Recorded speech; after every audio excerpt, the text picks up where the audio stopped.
to protect acts of violence against women perpetrated against women within the public.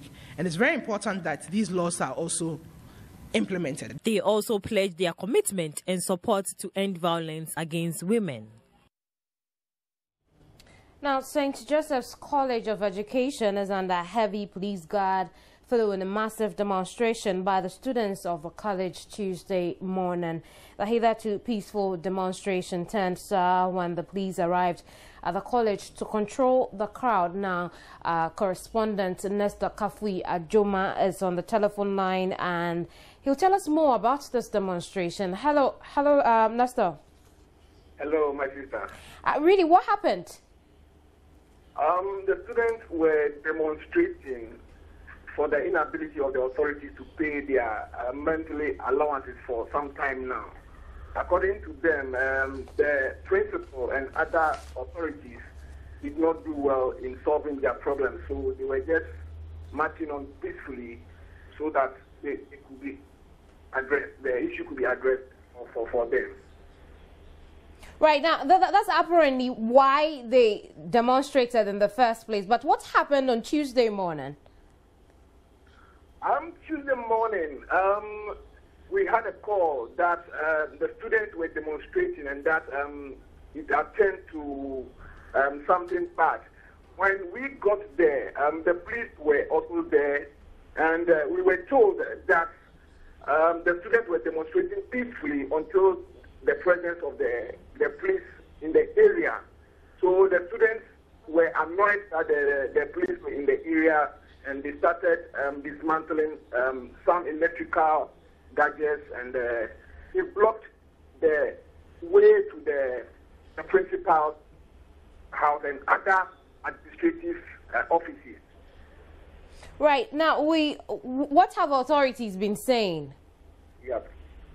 Authorities have met with the students yesterday, and they've assured them that they'll be working around the clock to solve their problems, so they should stay calm and then see what will happen. But some of the students were not enthused by the response of the authorities, because they are saying that they've been agitating for a long time, but nothing has been done. So they are just hoping that something will be done quickly so that they will also get their allowance, and then life will go on smoothly for them. I also know that some of the students spoke to you on anonymity. Did they say anything different? What they were saying is that their principal, Madame Cecilia Kwanzaa, was incapable of handling affairs in the school. So what they are demanding right now, when I spoke with them this morning, that they wanted Madame Cecilia Kwanzaa out of the school so that a new principal will be appointed to run the affairs of the school. Right now, it's not the first time they are demonstrating. And tell me about activities in the school this morning. This morning, when I went early in the morning around 8, activities have returned to normalcy. Lecturers and then the students have been going to their lecture hall normally. Everything is moving on smoothly. The heavy presence of the police on the compound is no more. So they are just moving on peacefully with their activities. Even though their demands haven't been met? Right, even though their demands have not been met. And the student leadership does not intend to do anything about it? What they've been telling me is that they are just hoping that the assurance given to them by the authorities will be met quickly, so that they will also carry on their academic activities. Right, thank you very much. Nestor Kafui Ajoma has been speaking to us from Bechem St. Joseph College of Education.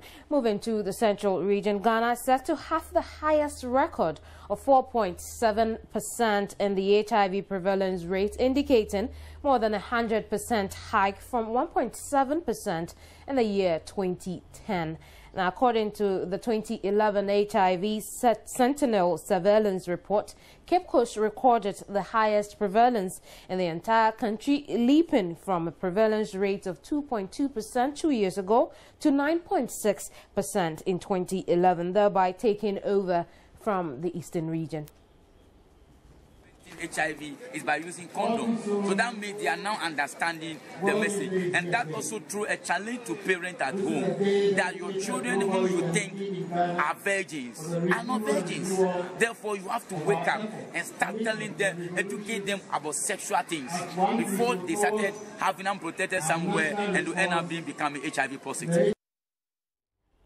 Also, the West African Network for Peace Building, WANEP, has drawn eminent persons from each of the 10 regions of Ghana to come together in strategically planning a meeting to analyze and develop options for responding to early warning indicators on electoral violence ahead of the December polls.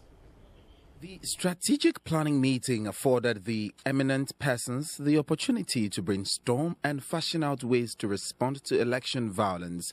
Emmanuel Bombande is the executive director of WANEP. This meeting is a follow-up to activities during the year in which people from our regions with a certain leverage, either because they are queen mothers, they are opinion leaders, they are traditional leaders, and have an influence on citizens.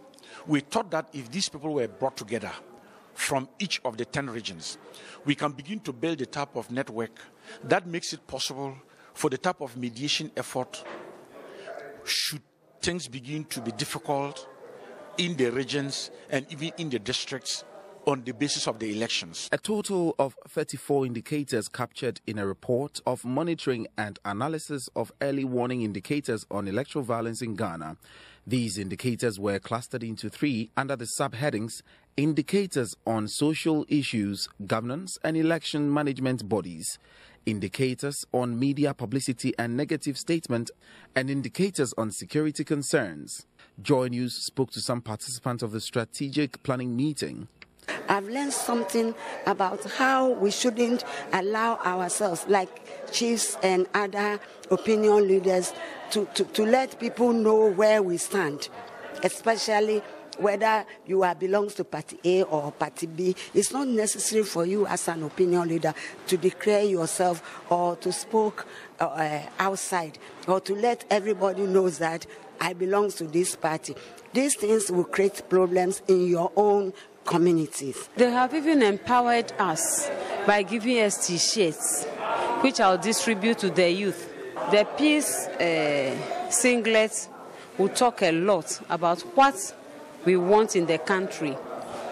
They have given us to go and distribute. We shall do that, and we shall continue with the peace campaign in our area. I'm sending the message here to my people, the Queen Mothers, to the Traditional Council, which involves the chiefs, the paramount chief, the sub-chiefs, the divisional chiefs, so at least they can also and take you to their various villages and towns. So that's what I'm going to do to implement it. These eminent persons will receive information generated from the monitoring process to intervene and facilitate dialogue in their respective communities. Meanwhile, 3 parliamentary aspirants from the National Democratic Congress, the Convention People's Party and the Progressive People's Party have outlined their plans for the street youth of WA. Youth Alive, our main constituents are the street youth. They are the people we work with and for. And we have realized that most of the times their views are not taken on board when it comes to formulation of policies. They do not usually have the opportunity to meet with the political figures, to talk to them about their concerns. And so when you realize that when policies are formulated, the interests of these people are not taken. And so the street youth themselves ask that we should get the parliamentary aspirants together for them to interact and to give their concerns to them. This is the Leper Street in WA, sandwiched between the WA main lorry station, Live, a non-governmental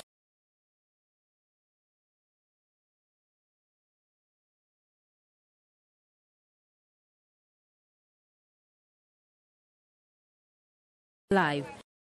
A non-governmental organization is determined to change. Graduated from station, then now specialized in truck pushing with a degree. I'm old there. I've been in the station for almost 7 years today. by schooling.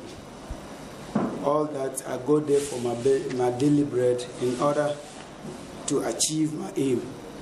And now I have proceeded from JSS to SS. I'm now in year 2. What I need from the MPs is, like, for now, I don't get much opportunity to move from school to the KH here to find my daily bread. I find it very difficult because we spend a lot of time in class, and now I need some help in case when we asked of school fees or books, you know, before you can be a good student, or you have to have your own book which you can be access to. So because of that, I find a lot of problems in paying my school fees and then learning instruments. I wished if the MPs... Now, candidates in this year's presidential elections have committed to a peace pact under the leadership of the Chief Justice Georgina Theodore Wood and patronage of the Asantehene and a National Peace Council. What is now termed the Kumasi Declaration is a historical documentation of presidential candidates' pledge to ensure peace in next month's election.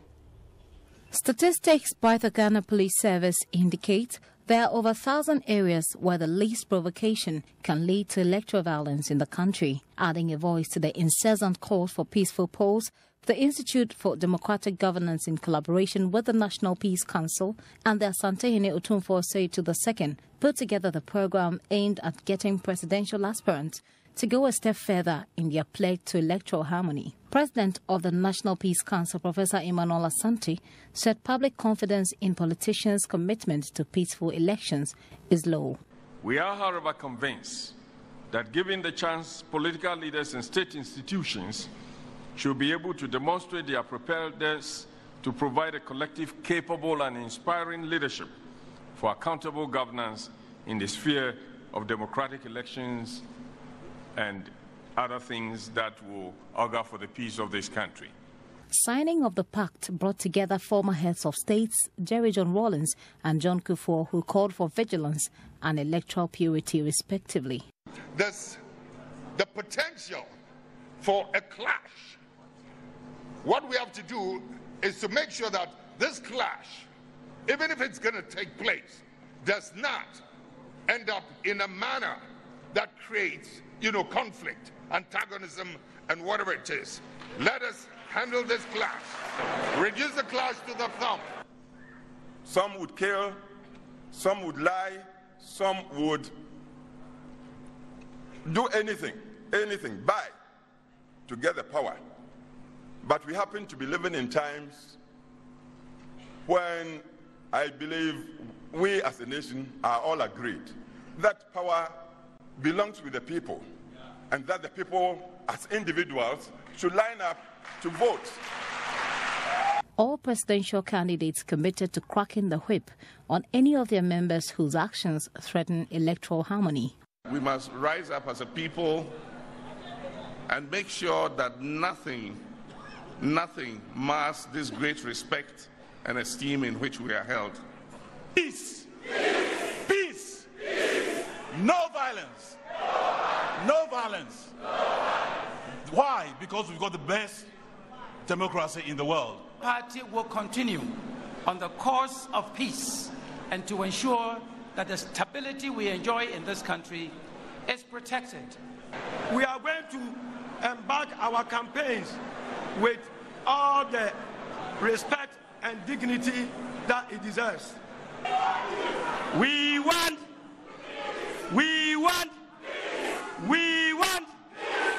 If somebody has told you to steal a ballot box, if somebody has ordered you to do anything that you know is illegal, for goodness sake, don't do it. Let us think about Ghana, and let us think about peace, that this nation will move forward beyond the horizon of 2012 elections. The flag bearer of the NPP, however, raised some concerns over government's investigations into some alleged secret tapes involving NDC National Youth Organizer Yao Boating Jan and alleged mishandling of his party members in the Sutife district. The government has not tried to build any confidence measures to assure the citizens that the security agencies have a free hand to do their work in an impartial manner. The rapid apprehension and prosecution of members of the ruling party will be responsible for the recent violence against members of the NPP in the Sutifi South, a constituency represented in Parliament by a cabinet minister, will be one such measure. Meanwhile, Chairman of the National House of Chiefs urged all traditional leaders to ride on the back of their subjects' support and influence them towards a peaceful elections. The declaration is read out by the Chief Justice Georgina Wood and joins the candidate to take a definite stand against electoral violence, which includes speaking out against provocations and collaborating with security agencies in related investigations. She launched an upgraded version of a manual for electoral adjudication. Inspector General of Police Paul Teriakwe said his outfit has received intelligence on the causes and sources of cases of impunity and electoral violence and will work tirelessly to avoid any electoral mishaps. Crowning it all, Otumfuo Seitu II said Ghana has no reason to be complacent but must reinforce the country's status in democracy. Let us all solemnly declare Ghana as a country of peace through the period of the elections and after. I ask all who are called upon to engage in the electoral process to conduct their affairs in consonance with the Kumasi Declaration and to eschew anything likely to jeopardize the peaceful conduct of the elections. The first step of commitment to peace is in order as Ghana nears December 7.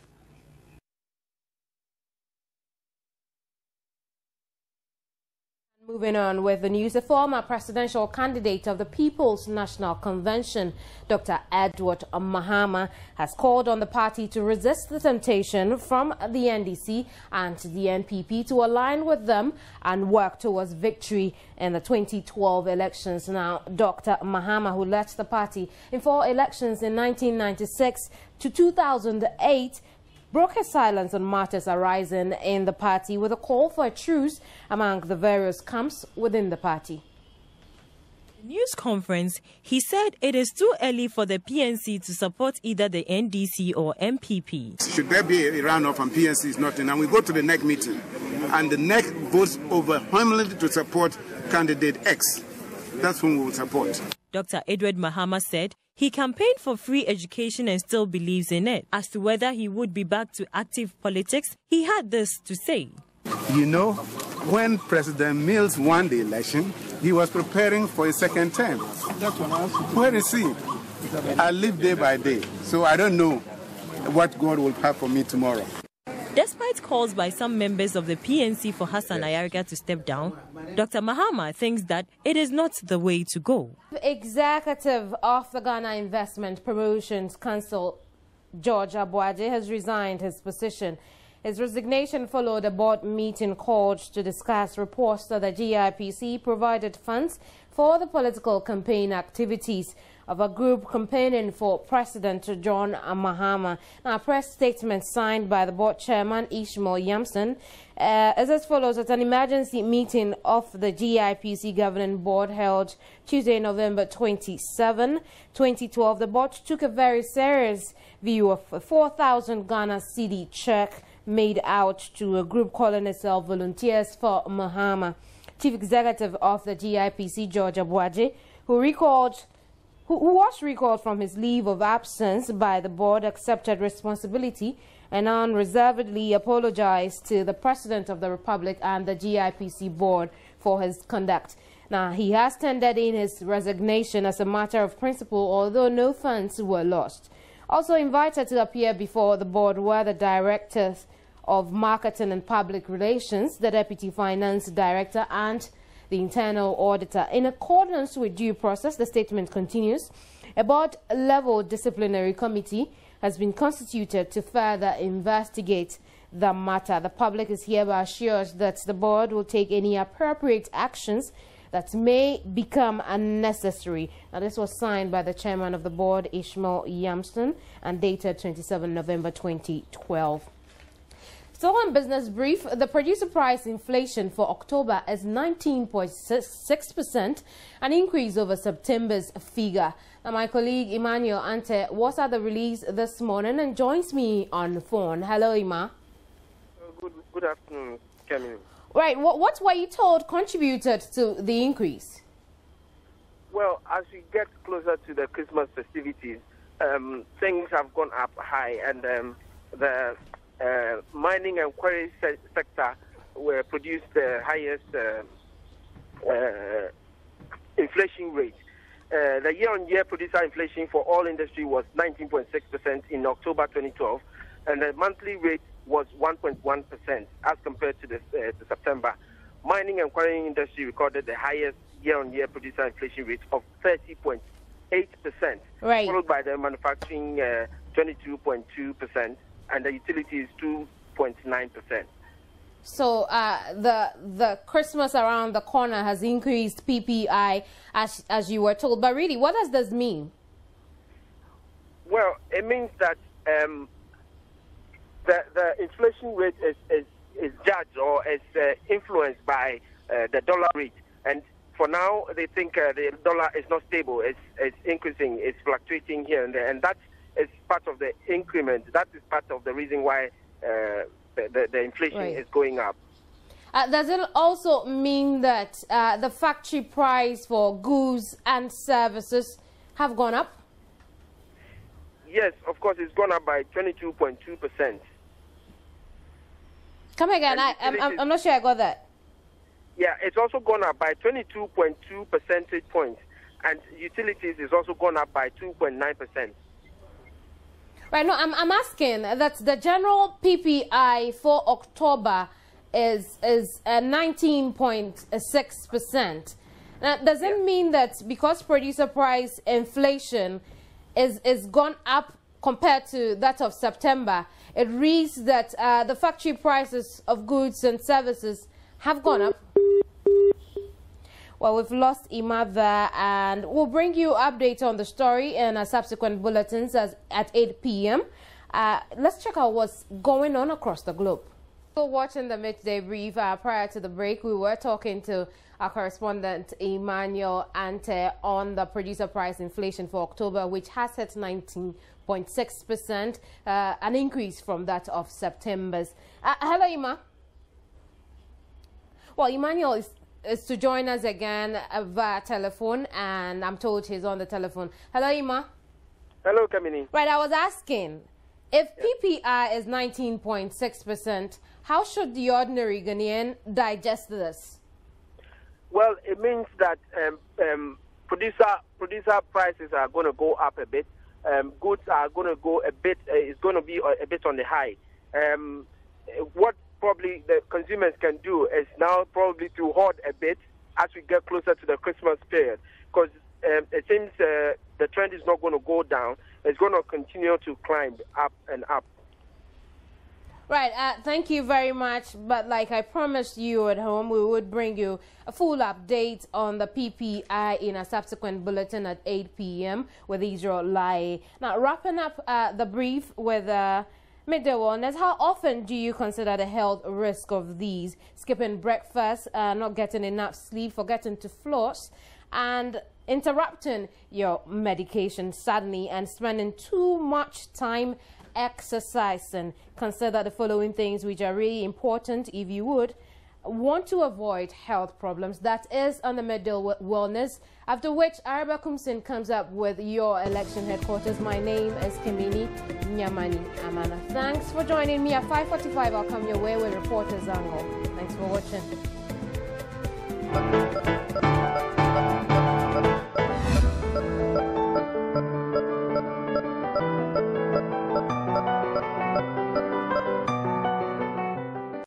Breakfast is the most important meal of the day.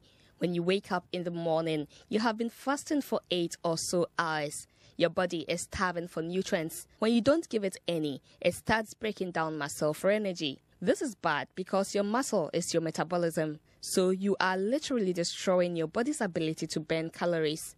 Studies have also shown that if you eat a balanced, healthy breakfast, you are much less likely to overeat later in the day. And when you start your day with a healthy meal, you are more likely to make good nutrition choices from that point forward. Lack of sleep is an often overlooked factor. If you are doing everything right but still can't lose the fat, take a look at your sleeping patterns. Sleep is like a sweet balm that soothes and restores us after a long day of work or play. Sleeping well is essential to your physical health and emotional well-being. Sleep is said to be a necessity and not a luxury. That is, if you want to feel your best, stay healthy, and perform up to your potential.